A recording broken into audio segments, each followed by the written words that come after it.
Today we're going to show you how to make a head table centerpiece. The head table is the focal point of the event and is typically placed in front of the bride and the groom. So we're going to show you how to make a head table centerpiece using a variety of flowers. You're going to need some foam. We've pre-wet the foam, but you would like to wet the foam prior to inserting into the container. We're using a head table container. You're going to insert the foam into the container, make sure that it's tightly suctioned to the bottom, and then you will secure it with green floral tape. This is the base of the arrangement, so it's important that the oasis is secured tightly to the container.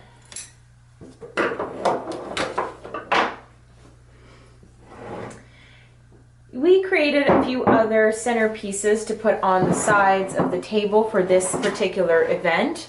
You can choose to create longer centerpieces for the table surrounding the head table. This is completely optional and up to you. But the head table, since it is a focal point, is very central to the wedding. So we're going to show you how to create it. The assortment of flowers we've chosen today are fall colored, but of course the flower choices are entirely up to you. We're going to start with some Calla lilies. We're going to insert the Calla lilies into the oasis. Sometimes it's a bit challenging to insert the juicy stems into the oasis, so we wrap the stems with some wire and floral tape. Calla lilies are okay without a water supply for a little while, so don't be too nervous about them collapsing or going bad. Just ensure that they are very secure in the oasis.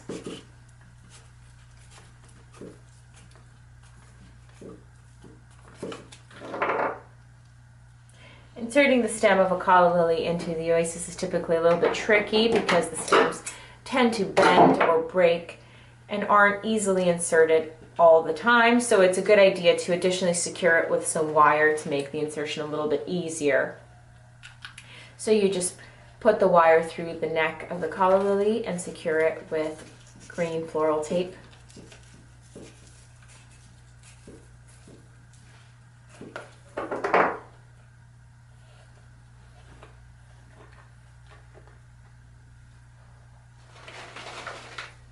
We're also using some hydrangea here, and this creates fullness and volume.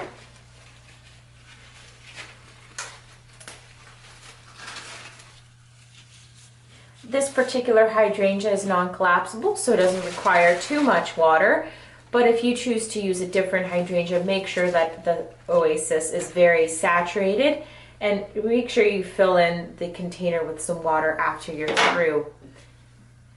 We're using some ornamental cabbage, and it is also very full and takes up a lot of space. It's also very interesting looking flowers, so this is a very unique looking arrangement. And we'll proceed to insert a variety of different flowers like the gerbera daisies.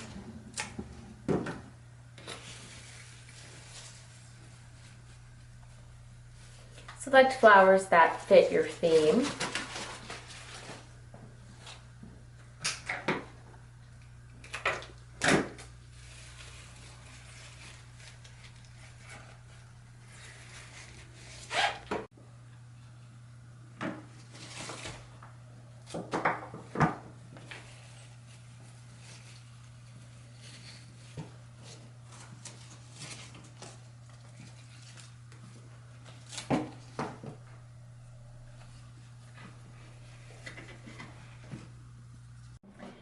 So while you're filling out the flowers, make sure that you maintain proportionality and symmetry.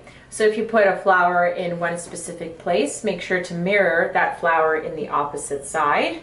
This just makes it look a lot nicer and more organized.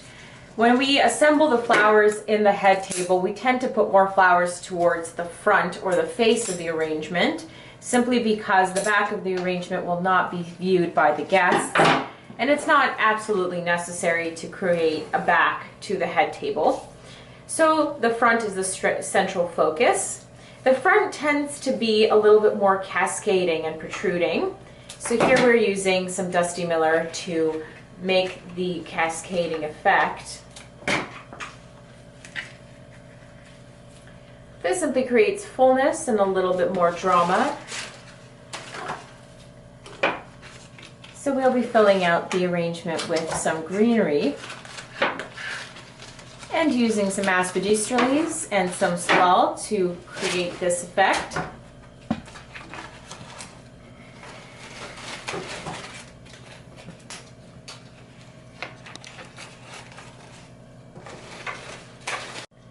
It is important to insert the filler and the greenery after you've inserted all of the flowers with soft and juicy stems.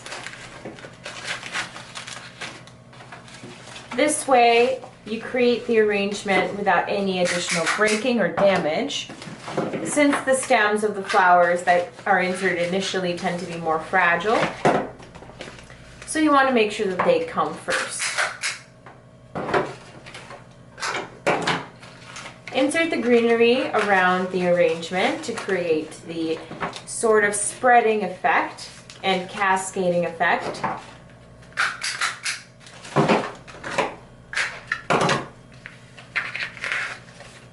Once we have completed the bottom portion, we're going to insert a few roses and a few proteas to fill it out and fill in the gaps. Again, I would like to repeat that it's very important to insert the softer stemmed flowers first prior to inserting greenery or other flowers like roses that have stronger, sturdier stems.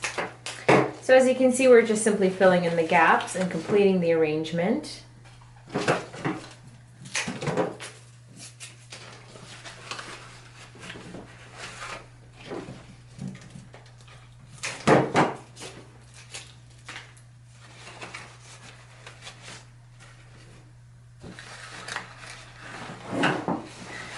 And then you can flip it over and fill out the back with just a few flowers. Again, the back is not central to this arrangement. It does not require too many roses or too many flowers because the central focus is the front of the arrangement. That's what will be facing your guests. This is the finished product. This is what your arrangement's going to look like once you filled out the gaps and assembled the flowers and the greenery. I hope you enjoyed watching our video. Please subscribe or give us a like on Facebook if you enjoyed what you saw. Have a great day. Thank you for viewing.